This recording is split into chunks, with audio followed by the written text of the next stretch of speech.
দাদা শোন আশেক, কি হয়েছে কি কন? কি হয়েছে এখন ঘোরাফেরা হরিস না, কাম কাজ কর।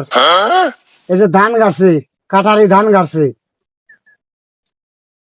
ধান কলা বা হয়েছে, তাড়াতাড়ি টিয়া পয়সা গোছা। দেশের পরিস্থিতি খুব ভুলাইছে, মানে তেল মেল হাবি যাবি তো কিছুই নেই, তারপরেও ধান গাড়ছি, আল্লাহ দিছে, এখন পাইয়া গেছে, পাকতেছে। এখন হলে কাঁচা মাছা তাই সমস্যা, টিয়া পয়সা গোছা, কাটিয়া মেটে নিয়ে নু ঘর বাড়ি বিলা যায়। আল্লাহ যদি কাটপে দেয় তো তাহলে কাটিয়ে নিয়ে নু বাজ যাই। বুঝছে মাছ দেখতেছ না আমরা কাল রাতে কিরম মেঘের গর্জন। আল্লাহ যদি ঝড় বৃষ্টি দেয় তাহলে তোর কাটার ভাগ্য হবে না। আমরা গরিব মানুষ, বুঝোস না। তাহলে ওই যে মেশিন আলার না নাম্বার আছে, আমার যারা ফোন না মানে ফোন দেয়, তাহলে কালকে আসবে যে আমাকে ধান কেটে দিয়ে যান। এ গাদা, 1 বিঘা জমি মেশিন দিয়ে তুই কাটপুকে ভরে, বুঝোস না। আমরা বাপ বেটাই কাটিয়ে শেষ করে দিবে হারমু, কাটিয়া কুটিয়ে নিয়ে যাবো। আর 1 বিঘা জমি কাটতে হলে মেশিন আসলে 3,000 টাকা নিবে না, আজকের কথা, বুঝোস না গা।